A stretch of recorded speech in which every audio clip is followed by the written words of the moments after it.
గత పాలకులు SC supply నిధులు వాళ్ళు ఇష్టొచ్చిన మళ్ళిచ్చారు. హైదరాబాద్ కి రింగ్ రోడ్ కట్టేదంగా వాడారు. కానీ తెలుగుదేశం పార్టీ అధికారులకు వచ్చిన తర్వాత ఎక్కడ కానీ ₹1 నిధులు దొడ్డదారి పంపించలా. ఎక్కడైతే ఎస్సీ సోదరులు ఎక్కడున్నారో ఆ గ్రామాలకే పెద్ద ఎత్తున తెలుగుదేశం ప్రభుత్వం అభివృద్ధి చేస్తాం జరుగుతుంది. ఒక్కసారి ఆలోచించండి. 68 సంవత్సరాల వయసులో 24 సంవత్సరాల వయసు యువకుడిలాగా మన ముఖ్యమంత్రి గారు పరిగెత్తుకుంటూ వెళ్తున్నారు. 6 నిమిషాలు మన కోసం కష్టపడుతున్నారు. ఆయన లక్ష్యం ఒకటే, మన భవిష్యత్తు, మన పిల్లల భవిష్యత్తు బాగుండాలా. కేంద్ర ప్రభుత్వం సహకరించిన నరేంద్ర మోడీ గారు మనకి ఇబ్బంది పెట్టారు. ఆయన కూడా ఈ రోజు మనం అభివృద్ధి చేసుకుని ముందరికెళ్ళాం. ఈ రోజు ఆంధ్ర రాష్ట్రంలో పెద్ద కుట్ర జరుగుతుంది.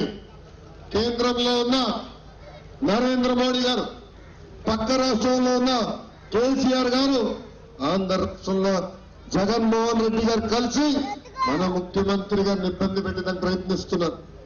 మనం చూస్తున్నాం. జగన్మోహన్ రెడ్డి గారు ఒక ఫ్యాన్ పట్టుకుంటారు. ఆ స్విచ్ ఎక్కడుంది? ఢిల్లీలో ఉంది. మోడీ గారు స్విచ్ చేస్తేనే కరెంట్ వస్తుంది. ఫ్యాన్ స్పీడ్ పెంచడానికి రెగ్యులేటర్ ఉంటుంది కదమ్మా, అది ఎవరి చేతుల్లో ఉంది? కేసీఆర్ గారి చేతుల్లో ఉంది. పాపం ఈయన ఫ్యాన్ పట్టుకుంటున్నాడు. అమ్మా 16 నెలలు జైలుకి వెళ్ళాడు. ఆయన అఫిడవిట్లో ఆస్తులు ఇంత అవుతాయి, కేసులు ఇంత కేసులమ్మా, 31 కేసులు. మన ఊర్లో 31 కేసున్న వ్యక్తిని రాణిస్తామా? రౌడీ షీటర్లు ఏం చేస్తాం? తరిమి కొడతాం, అవునా కాదా?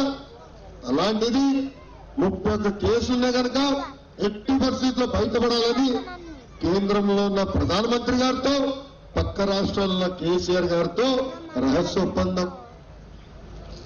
అంటే ఆంధ్రలో అంటే ఎంత చిన్న చూపో చూడండి. కేసీఆర్ గారు టీఆర్ఎస్ పార్టీ ఉంది. మన గ్రామంలో ఒక్క ఓటు పడుతుందా? పడదు. అలాంటిది ఆయన ఏకంగా రిటర్న్ గిఫ్ట్ ఇస్తారంట ముఖ్యమంత్రి గారు.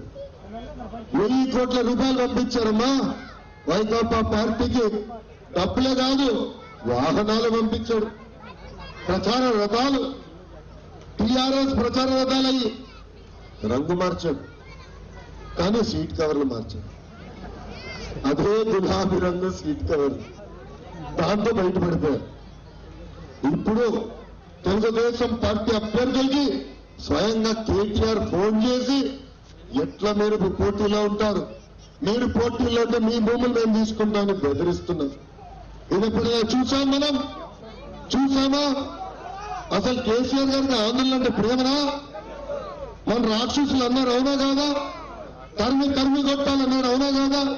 మన తినే బిర్యానీ ఆవులకు పెడతా ఉన్నాడు, అవునా కాదా తల్లి?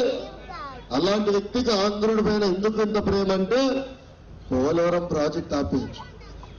జగన్మోహన్ రెడ్డి గెలిస్తే నుంచోమంటే నుంచుంటాడు, కూర్చోమంటే కూర్చునే వ్యక్తి. పోలవరం ప్రాజెక్ట్ ఆపేస్తే 30 మండలాలు రిటర్న్ తీసుకోవచ్చు. ఇంకొక పక్కన మనకు ఏదైతే మచిలీపట్నం పోర్ట్ ఉందో అది ఇప్పుడు వాపస్ తెలంగాణకి ఇవ్వాలని ప్రయత్నిస్తున్నారు. ఎన్ని కుట్రలు జరుగుతున్నాయో చూడండి. ఇంకో పక్కన మిమ్మల్ని అందరిని అడుగుతున్నాం, ఇంట్లో చిన్న పిల్లలుంటే వాళ్ళకి స్కూటర్ తాళాలు ఇస్తామండి? ఏమ్మా ఇస్తామా? ఇవ్వం కదా. ఇంట్లో కారు ఉంటే ఆ కారు తాళాలు పిల్లలకి ఇస్తామా? ఎందుకు ఇవ్వం? యాక్సిడెంట్లు అవుతాయి, బండిలో ఉన్న వాళ్ళు చనిపోవచ్చు, రోడ్డు మీద నడిచే వాళ్ళు కూడా చనిపోవచ్చు, అవునా కదా? అలాంటిది 16 నెలలు జైల్లో ఉన్న వ్యక్తి, కనీసం ఒక్కరోజు ఒక మంత్రిగా పరిపాలించిన వ్యక్తి, ఆయనకి ఆంధ్ర రాష్ట్ర తాళాలు ఇస్తామా? ఇవ్వం అని మధ్యన అడుగుతున్నారు. ఛాన్స్ ఇవ్వండి అని. ఇదేం గోలీ ఆట? గోలీ ఆడే ఆట అది. ఛాన్స్ ఇచ్చడానికి ఇది 5 కోట్ల ఆంధ్ర రాష్ట్ర పిల్లల భవిష్యత్తు, ప్రజల భవిష్యత్తు. ఏదో ఆటలాగుంది ఆయనకి. ఎలాంటి అనుభవం లేదు. ఉంది అనుభవం, జైల్లో కూర్చుంటాం, ఎప్పుడు పరిపాలించలా. అమ్మా ఒక్కసారి ఆలోచించండి. 40 సంవత్సరాల పరిపాలన అనుభవం ఉంది కనుకనే ఈ రోజు పెన్షన్ టైంకి వస్తుంది. 40 సంవత్సరాల పరిపాలన అనుభవం ఉంది కనుకనే ఈ రోజు మనకి రేషన్ వస్తున్నాయి, జీతాలు వస్తున్నాయి, ఎప్పుడు లేని విధంగా సంక్షేమ కార్యక్రమాలు వస్తున్నాయి. జగన్మోహన్ రెడ్డి గారు పొరపాటున గెలిస్తే ఆయనకి అనుభవం లేదు, ఇవన్నీ ఆగిపోతాయి. ఆయన స్వయం ఒక మాట అన్నాడు, ఆయన ముఖ్యమంత్రి అయితే రాజధానిని మార్చుతానని ఆలోచిస్తాడట. మనందరం భూములు ఇచ్చాం, మన అమరావతి మన రాజధానికి ఇచ్చాం. మొత్తం భారతదేశమే కాదు ప్రపంచం మొత్తం అమరావతి వైపు ఈరోజు చూస్తుంటే అమరావతినే మార్చాలనుకుంటున్నాడు ఆయన.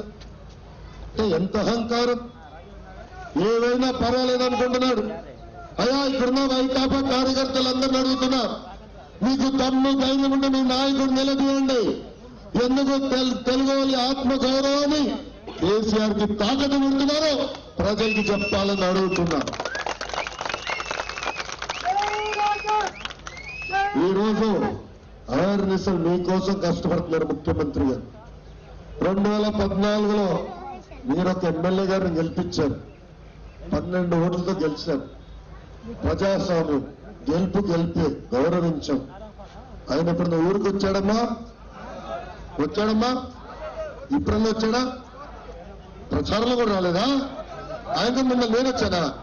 బాబు ఏమో నేను రాష్ట్రంతో తిరగాలి అమ్మా, రాష్ట్రంతో నేను తిరగాల. అరే అది కోడికత్తి పార్టీలో అలాంటి వాళ్ళే ఉంటారు. ఆయన రాడు, శాసనసభకు రాలేదు. అదే శాసనసభ, అసెంబ్లీ శాసనసభ రెండే వస్తాయన్నా. శాసనసభకు రాలేదని నేను మంత్రి అయ్యి 24 నెలలైందమ్మా. కీలకమైన పోర్ట్ఫోలియో పంచాయతీరాజ్, గ్రామీణాభివృద్ధి. మీ రోడ్ల గురించి నేను అడగాలి కదా, మీ వీధి దీపాల గురించి అడగాలి కదా. అసలు ఎమ్మెల్యే గారు ఎట్లుంటారో నాకు తెలియదమ్మా. ఎప్పుడు కలవాలా, ఎప్పుడు రారు. ఈరోజు చిన్న వయసులో మంగళగిరి నుంచి శాసనసభకు వెళ్ళాలని కోరుకుంది. ఆశీర్వదించండి, దీవించండి, భారీ మెజార్టీని గెలిపించి శాసనసభకు పంపించమని కోరుతున్నాం. అహర్నిశలు మీకు అందుబాటులో ఉంటా. మన ఇల్లు ఎక్కడుందో తెలుసా? ఎక్కడుందమ్మా? ఉండవల్లిలో. చాలా మంది అడిగారు, అయ్యా అక్కడ ముఖ్యమంత్రి గారు ఉన్నారు కదా, వస్తే రాణిస్తారా అని.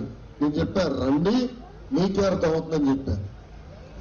గౌరవిస్తాం, మీకు ఎలాంటి సమస్య ఉన్నా యుద్ధ ప్రాతిపదికంగా పరిష్కరించడానికి నేను మీ ముందర ఉన్నా, మీకు అందుబాటులో ఉంటా. మీకు ఎలాంటి సందేహం అవసరం లేదు ఈ విషయంలో. నన్నే కాదు, ఇంకో పక్కన ఎంపీ గారు ఉన్నారు, జయదేవ్ అన్న. వస్తున్నా తాకం స్పీడ్లో తమ్ముడు, ఊర్లో నీళ్ళని తేడా ఉంది. అసలు పార్లమెంట్ లో మోడీ గారు నిలదీయాలంటే అందరు భయపడతారు. అలాంటిది మిస్టర్ ప్రైమ్ మినిస్టర్ అని మోడీ గారు నిలదీసిన వ్యక్తి మన ఎంపీ జయదేవ్ అన్న. అడిగారండి, అయ్యా మా ప్రత్యేక హోదా ఏమైంది? ప్రత్యేక హోదాతో పాటు విభజన చట్టంలో ఉన్న 18 హామీలు ఏమైందని అడిగితే ఆయన ఏకంగా ఒక మాట అన్నారు ప్రధానమంత్రి గారు, ఈ సంగతి చూస్తా, మీ దగ్గర కూడా వస్తానని అన్నారా లేదో. 12 గంటల్లో జయదేవ్ అన్న పైన కేసులు పెట్టారు. కానీ ఆయన గురించి మోడీ గారికి తెలియదమ్మా. వాళ్ళంతా కరెంట్ ఉంటుంది జయదేవ్ అన్నకి, తాకితే షాక్ కడుతుంది.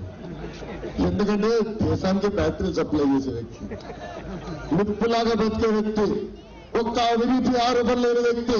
ఆయన పైన కేసులు పెట్టారు. ఓకే, ప్రజాస్వామ్యంలో మేము ఉన్నాం, మా పైన కేసులు పెడితే పర్లా, కుటుంబ సభ్యుల పైన కేసులు పెడుతున్నాం. ఈ విధంగా మహేష్ బాబు గారి పైన కేసులు పెడతాం జరిగింది.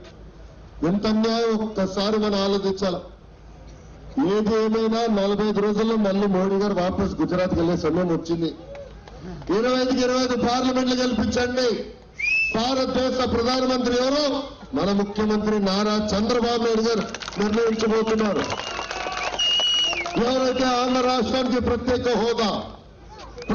హోదాతో పాటు విభజన చట్టంలో 18 హామీలు నిలబెట్టుకుంటారో వాళ్ళనే ప్రధానమంత్రి చేయబోతున్నానని ఈ సభాముఖంగా హామీ ఇస్తూ, మీరు ఇంకో పక్కన కూడా ఆలోచించాలా. ఇక్కడ ఒక చిన్న స్కీమ్ పెట్టారు, మనకి సాగునీరు అందించడానికి 16 కోట్ల రూపాయలు కేటాయించాం. 6 కోట్ల రూపాయలు ఇప్పటికీ ఖర్చు పెట్టాం.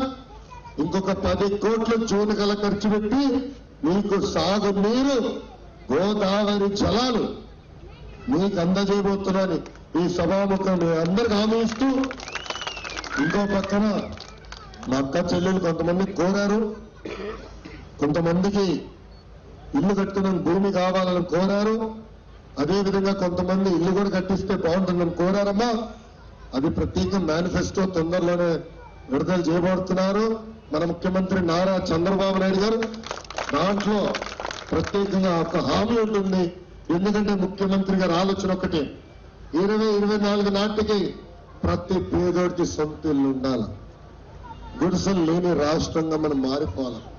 అమ్మ 5 సంవత్సరాల్లోనే ఇంత పని చేశామంటే ఇంకొక 5 సంవత్సరాలు ఇస్తే ఆంధ్ర రాష్ట్రం ఎక్కడ నిలబడుతుందో ఒక్కసారి మీరందరూ ఆలోచించాలని కోరుకుంటూ, చివరిగా మంచి మెజార్టీలను గెలిపించండి.